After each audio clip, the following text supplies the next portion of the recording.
Hello, everyone. It's Shane Kanto, your Wasteland reviewer, and welcome to the Wasteland Watchlist here on the SPDM Crew Podcasting Network. And this is my weekly show where my guests and I play a bit of movie roulette and randomly select something from my obscenely large random watch list that could be basically anything. You could have obscure, random 8-minute documentary shorts about an egg with classical music behind it, or, almost 4 hours of Heaven's Gate, both covered on this show. But joining me for the first time on this show, my friend, actor, writer, Renaissance woman is Susan Kate Heaney. Thank you so much for coming on. Oh my God, thank you. I will follow you wherever you go. There you go. And that's appreciated. And this was our first time playing some movie roulette here, and we landed on Slightly French. And this is from 1949. This was released actually February 2nd, 1949.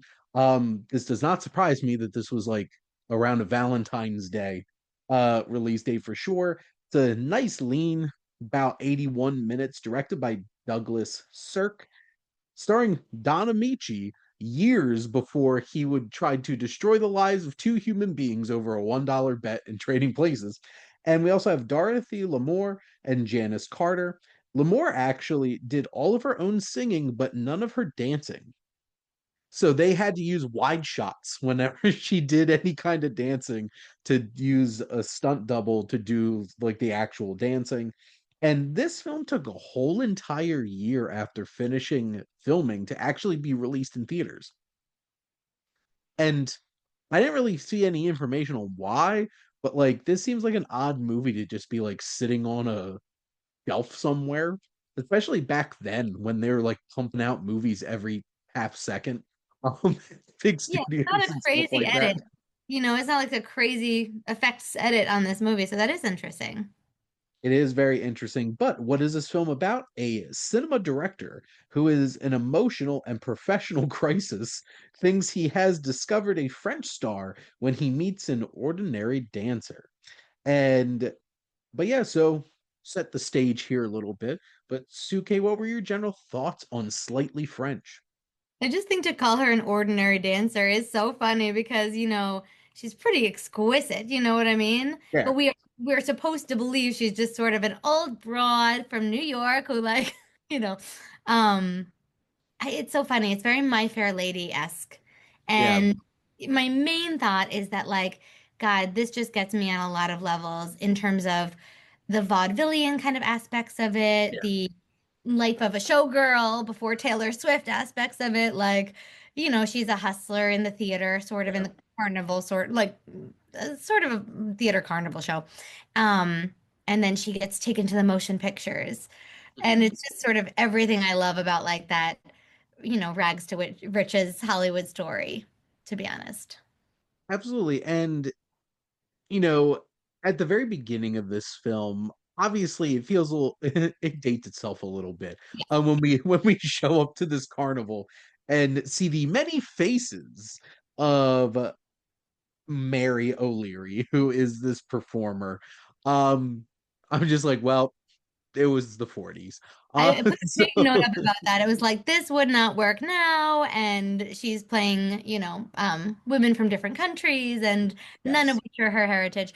And there's definitely some jokes in there that are like, I mean, that's really the only section with very cringy jokes. Other than that, Yeah. that the humor was great.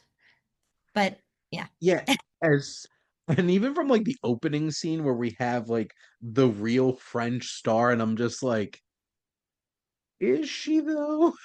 Yeah. So like yeah, in the opening scene she's doing the dance and he's like cut and it's that he's that, bombastic director Yeah. and she's like I'm exhausted. I've done it 20 times, but like yeah, babes, that's the breaks. That's Hollywood. That's Like show business. sorry baby, it is. If you ever look at Greta Gerwig, she does this when she was in Frances Ha. She goes through like the 48 takes that took that one scene to do. Sometimes you got to do 20 takes. But yeah. Unless you're on a Clint Eastwood picture, and then Well, it takes max two. And or we're Tyler moving Perry. on. Tyler Perry's a one take wonder. Like you're done. Oh wow, that makes a lot more sense to me. To be frank, sometimes I watch a Clint Eastwood movie. I'm like, how the hell did he get this in 2 takes? But Yeah. anyway, besides the point. But no, Don Amici's character, John, is certainly that kind of director that wants it his way, and he's gonna get it his way. And he doesn't have a whole lot of friends left in the business at this point at the beginning. He doesn't deserve his one friend that he has Oh left. my God. His goodwill has expired in Hollywood. Exactly. And Yep. his one friend, he really puts through the ringer in this picture. Mhm. Um, yes. But I love a picture within a picture. That's like a big love of Yeah, mine.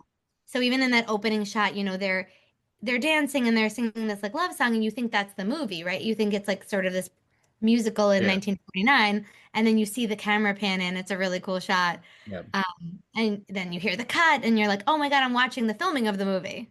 yeah. That was fun. Honestly, this was one of those movies where the movie in the movie, I'm like, I want to see this movie. Me too. And I'm like, wait a minute, this is actually really dynamic and interesting. And I'm like, can we get some of that in like like the actual movie? Which was an interesting choice because like there's so many films where it's just like sometimes it's a joke that it's like super cheesy and weird and terrible and stuff like that.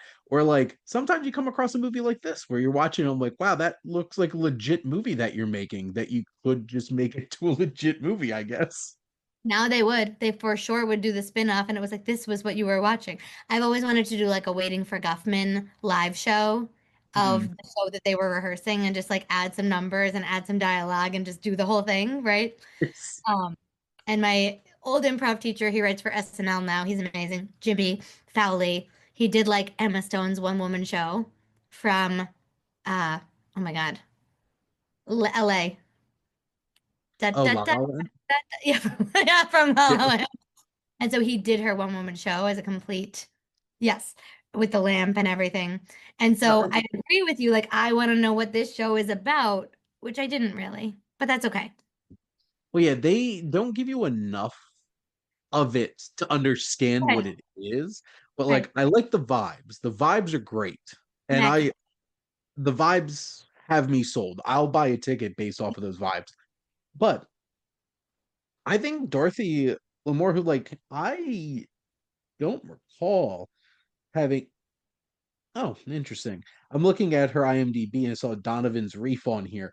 I would never have connected the fact that they were the same person watching that back with my John Ford series that I did. But like pretty great and she does some Uh, amazing stuff in this movie. I'm like, wow, why wasn't she bigger star? I know. I feel like she was going to be at one point, maybe, and then, because I also when I did some research, it was saying that she was in all those like Bing Crosby movies, which I was like, right. And then I don't know. And they said she could really hold her own and it was all improv and she was doing like great. And her comedy is really wonderful. Like Mm, her turns and reversals and she's taking you on one path and then she swoops it at the end to another joke and it's it's excellent comedic timing. yeah. What's so interesting about this particular film because it's only 80 minutes Yeah. and it's pretty lean in terms of what it's focusing on.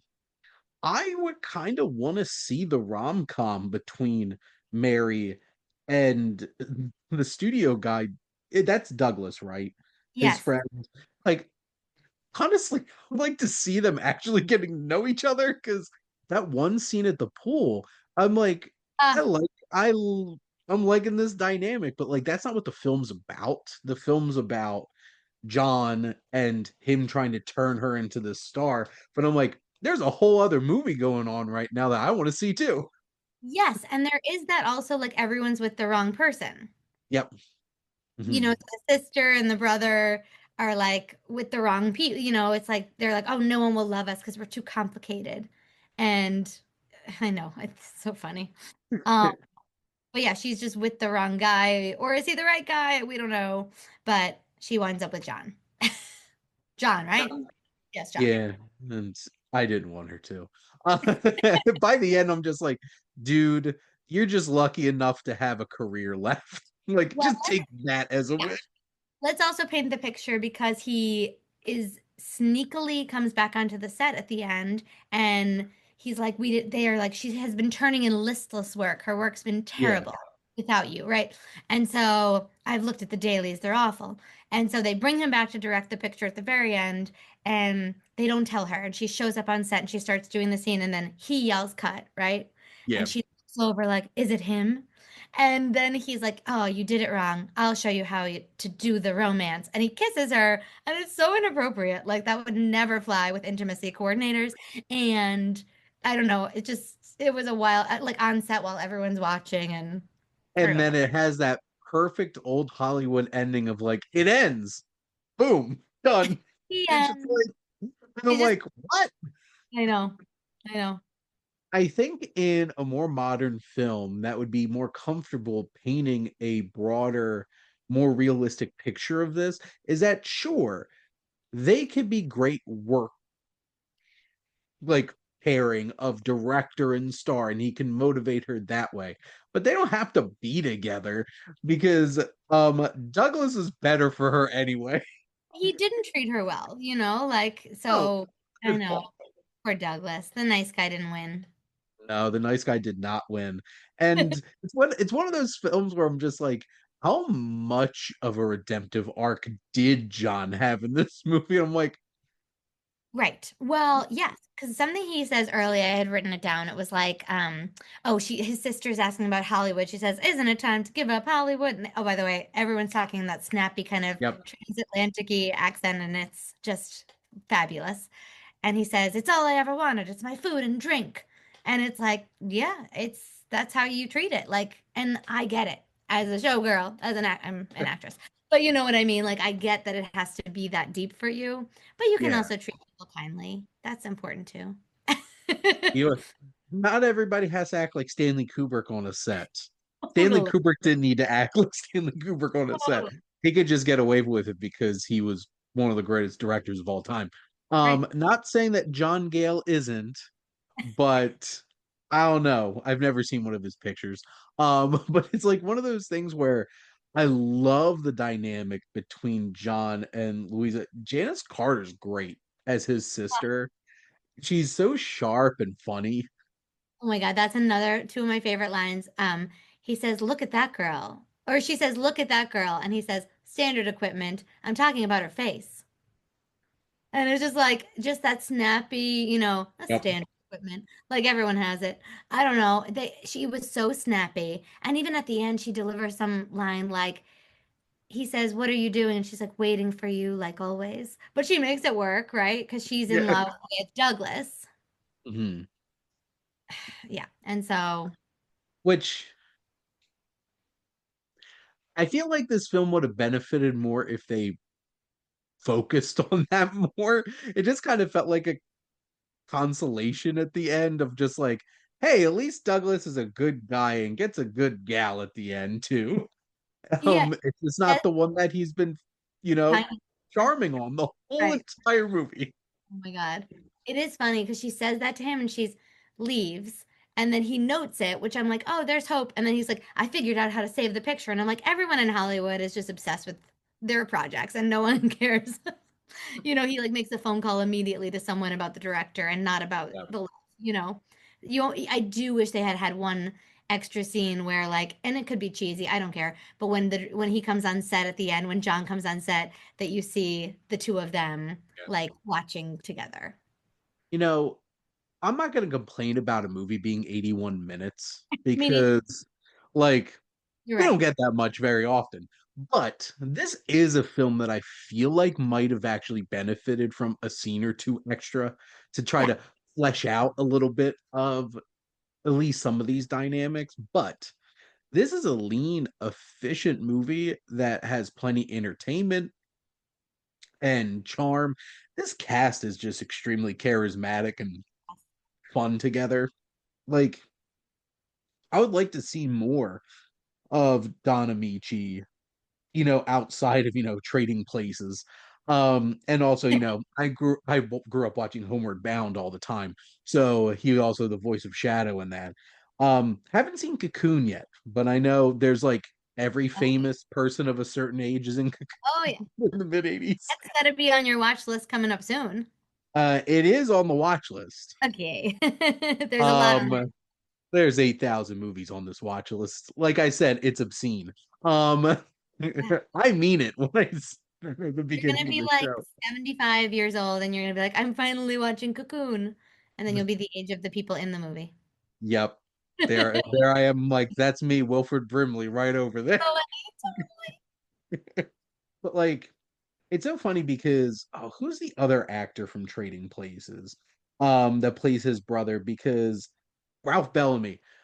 Because I had never seen Don Amici in a film this age before, but in the past couple years, I started seeing Ralph Bellamy in things like His Girl Friday and stuff like that, and really enjoyed him in that. I'm like, now I can see why like that was probably a big deal that John Landis got the two of them to be in Trading Places. yeah. I know. I wonder if he had like if he was gonna go in this more comedic route with his career and then, like it's so funny how people's careers splinter in different directions, right? But it seems Mhm. like he had a lot of success a bit later than this. Yep. Well, and like looking at his, IMDb four, the four films that they choose for you to put Right. there as your like Right. biggest films. It's Cocoon, Trading Places, and Homeward Bound are Yeah. three out of the four of Right. them. Right. So much later. Yeah, and then it looks like he was in the original Heaven Can Wait, Oh, from the 40s. So like this film wasn't even on there, but I'm trying to think. I know the name Douglas Sirk, but I don't think I can like rattle off a bunch of names of his films and stuff like that. But I like this quite a bit. I thought it was a charming, good time. yeah. I think that the costumes are wonderful. The Yep. sets are wonderful.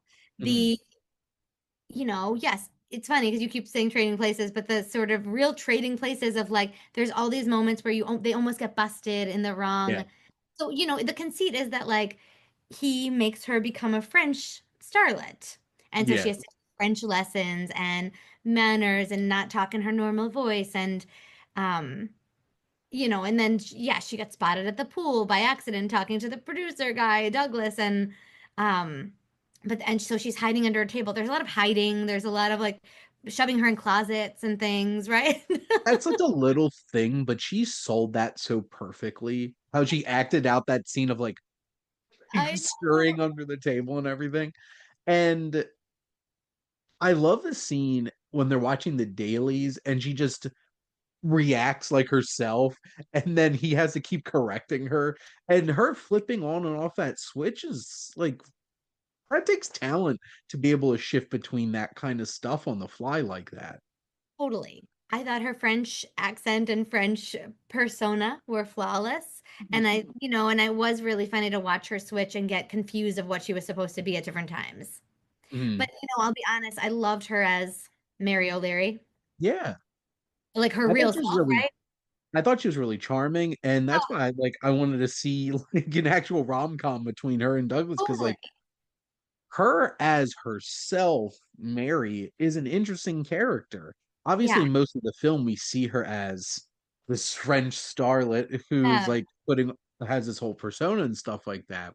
But she's a uh, really fun character, and this is one of those films where I'm just like, I wish this actress got more attention and stuff like that. But like, hey, if you could have one movie like this where you just like show that off uh, and people in 2025, all these years later are just randomly talking about your movie, that's something special. right? What a dream. Like some of her, I just wrote down some of my Yeah. favorite lines of hers, and it was, oh, my mother was Irish, my father was a plumber. That's perfect. It just says so much, right? Like, um, I want to just start talking like this. Okay. So she says, like, he's following her. She's like, brother, you stick like glue. And he says, you're on the level. She says, you're not just buttering me. Like, it's just so funny. Like, I just miss, I'm sure you'd be as happy here as you would be in any asylum. Like, it's great. Are you saying you're missing that like 30s, 40s, 50s just style of banter that definitely doesn't exist in rom-coms today? Yes, I miss it so much. And yeah, it's like now we've gotten like witty, but we're not like playful. Mhm. And I miss that sense of playfulness with language and with each other and stuff. That's because everybody is depressed and tortured now. People Um, so- were and jaunty back then. That's true. They found a way to be happy. yes, and that's the thing that I've watched a lot more screwball comedies and rom-coms from 30s, 40s, 50s in the past couple years, and me realizing now, like, I've never been big into romantic comedies, and now I'm realizing it's just I wanted something better. And Yeah, like watching this kind of stuff, I'm just like, wow, like I would take this over like 90% of romantic movies that come out today. same. Um, so even something like this it's not like Slightly French is a household name of romantic comedies, but like it should be, it would be today.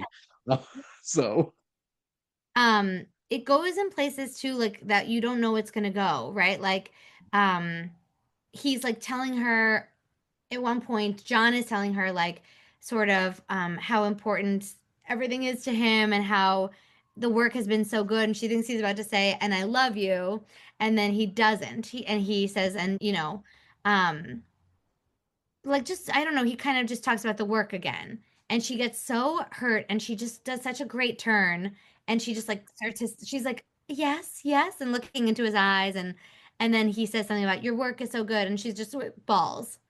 yeah. And it's like and we all know why because she's in love with him or thinks she's in love with him or whatever.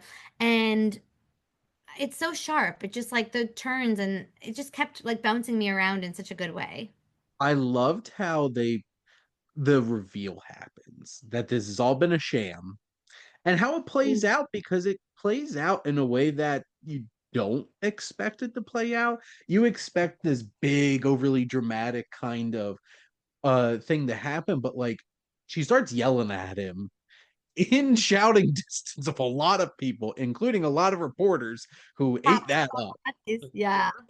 And one, first off, they think the project's dead, her career's over, uh, John's career's over, and Douglas's career's over. He's gonna resign. And then the boss of the studio is like, publicity, man, and we don't have to pay a dime for it. I'm just like, yep, exactly. All press is good press, right? Like it was a funny, yeah, Well, and then when he Douglas comes in and stops Mary from running off back to the carnival, and it's just like, no, like we need you on set tomorrow. We're go.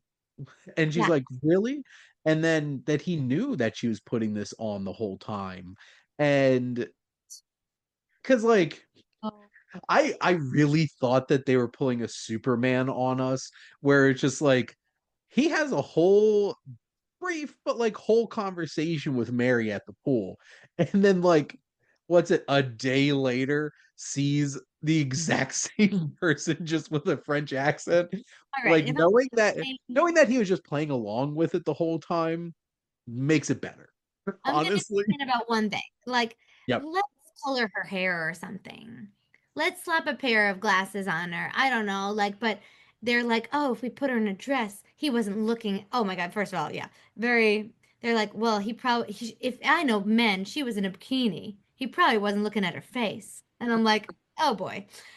So You think he wasn't for most of the movie? what's really funny is so I dress up business casual at least for work every day. Yeah. And a decent amount of time, like I have a suit jacket on and everything. I'm dressed up for work. And I went to a performance of a Rider Dance Ensemble show. They're a club on campus. They put on a dance show every semester. A few of my tutors are in it. I'm at this place and I say hi to one of my former students, Mhm. and they have to do a double take because I'm in jeans and a sweater. And they're just like, Funny. what? Like, so apparently you changing your attire I can guess confuse people. I guess point proven. You know, Um, because people don't pay attention. people are not really looking at you. What any of them. Also, I'm 100% convinced that students don't believe I exist outside of the realm, like the boundaries of my job at Rider University. Do you think it's funny that that never goes away? Like no matter, when that happens in like elementary school and you see your teacher in the grocery store, it's like mind blown. They Yeah, buy because food. you're a child. But no, Right. these are legal adults, No, and I they know. still react the same exact way. He just never goes away. You know what I mean? So That's it's like seeing your doctor out and about, where it's just like, yes, this person exists in real life, oh my God. outside of the small context of your life that they exist. Or like my friend seeing their therapist on a dating app and not one of the respectable ones. You know what I mean? One of the Oh more my. real flingy kind of ones. Yeah, they didn't Oh swipe. my. Yeah. Now that's a story. Yeah. See, that is an interesting concept Rom-com. for a rom. Yeah, that could work. It could work. There we go. We said it here first, folks. Um, but I guess Suke, do you have anything else that you wanted to add about Slightly French? I think that there was a really fun scene where it's very dramatic actually, but she sings Let's Fall in Love. So you've been here, I love that Yeah. song, Let's Fall in Love. What, why shouldn't we? Like you hear it the whole Yeah. movie, right? And then you finally get her singing it, like toward the end. And it's a scene where both men who are vying for her, though John doesn't fully know, I guess he's just realized he's vying for her, but whatever. Um, in that scene. And she sings it and she kind of like vacillates between the two men in a very poignant scene. And I thought that was really well done. And it was she's kind of singing it to one and then she moves to the other room and sings it to the other a little bit. And I thought that that was a sweet staging of that Yeah. moment. And it does a lot of heavy lifting for where the Yes. film, and that comes in this is 81 minutes. There's some efficiency in how this movie's all put together. Oh, which man should I go with? And we've just told it while we sing a song at the same time. Boom, Perfect. there you go. And Yeah. that is one thing that I do want to acknowledge too, that I do enjoy the musical and dancing elements of this film, because this is all about Yeah. putting on a show. Yes. And there's a lot of putting on a show in this, and I appreciate that for sure. Let me say, there's a beautiful dance number where you can see kind of in the ground, it looks wet. Like there's a reflection, like a Uh, wet Paris street, and you see the dancers reflected, and it's just gorgeously shot. And then she's wearing this black sequin dress that's off the shoulder, has long sleeves, belted waist, buttons down the front. I've never seen anything like it. I have screenshotted it multiple times, so I'm like, one day when I'm at the Oscars, it's what I want to wear. there you Because go. that dress tells a whole story. Pockets. I It has I pockets. actually pockets. I have this conversation with my wife all the time. Sure I you do. always have plenty They're of pockets. important. Women's clothes should have pockets, Seems simple, simple right? enough. You know, It's we like don't they need could to hold come things. What could we possibly need to hold? Uh, nothing apparently. Um, apparently. But one thing I did want to bring up before we wrap up the conversation, I know I watched this on a YouTube channel that colorizes old films. I did Did as you well. watch you watch the same one? Yeah. So I would be interested to see how this is in black and white, especially the movie within a movie, because that was really cool how they colorized that. I'm like, this looks gorgeous. Yes, it was. It was so saturated and beautiful. Mhm. I would also be curious to see it in black and white. I think it's on Roku right now in black and white. Okay. So, I did put this on my also obscenely long wish list. Google sheet that I have of movies that I want to buy for my collection. oh, Which I'll never eventually buy all of them, but I could. and try. We have goals. We have goals. Um, but I guess any final thoughts, Yeah, Suke, there's on like Completely French? two other lines that I really loved. One is, okay, three. Stop looking at me as if I'd set fire to my grandmother. I just want to talk to you. I loved it. Goodbye, John. It's been weird knowing you. Great. Yep. And sharp as a pillow, aren't you? Just very feisty, very sassy. And I would just say to everyone who's listening, please do some sass this week. Do some Yep. witty banter with someone. Playful banter. I It's, you know, I know where I'd want to inject the sass, but I don't know if it would be the appropriate place to do that. I don't start with know. you get cut off in traffic. And instead of calling someone, a beep, beep, beep, maybe like a lumpy potato head or something. Just see how you can get some more of these old insults in. I want to know where the origin of "It's been weird knowing you" Ah, comes from. Like, because that's been around for a long time. And I'm like, 1949, this has been floating around. I'm like, was weird this the knowing it. origin? Or did Yeah, they get this from somewhere else? I think Because that's supposed to be the origin. I love she says, "I'm sorry I was such a blister." That's a good word. Let's bring back calling people blisters. Not jerks anymore, not idiots, just blisters. Let's do it. stop throwing curse words around at each other. Creative. Be That's more my that's creative with your insults and your banter with people. yeah. So we could all wish that we could be as sassy as Mary O'Leary. So there we go. But Suke, thank you so much for coming on and chatting about this movie with me. It was so much fun. Everybody be just a little bit slightly French this week. There we go. And thank all of you for listening. What's your favorite 30s, 40s romantic comedy to go back and check out? And make sure to like, comment, and share on this episode, as well as follow or subscribe wherever you listen to your podcast. The SPDM Crew Podcasting Network is ever expanding. We have so many shows with all different types of interests. We have a little bit of anything for everybody, especially if you love movies. There's a lot of those. And if you want to join the crew, whether you want to be a guest on one of these shows like this one, talking doing some movie roulette with Shane, or if you have an idea for your own podcast and you want to get place to get started, reach out to us on our website. And if you like our logo, check out High Flyer Creative for all your digital marketing needs. But most importantly, thank you as always for tuning in and supporting the Wasteland Watchlist here on the SPDM Crew Podcasting Network.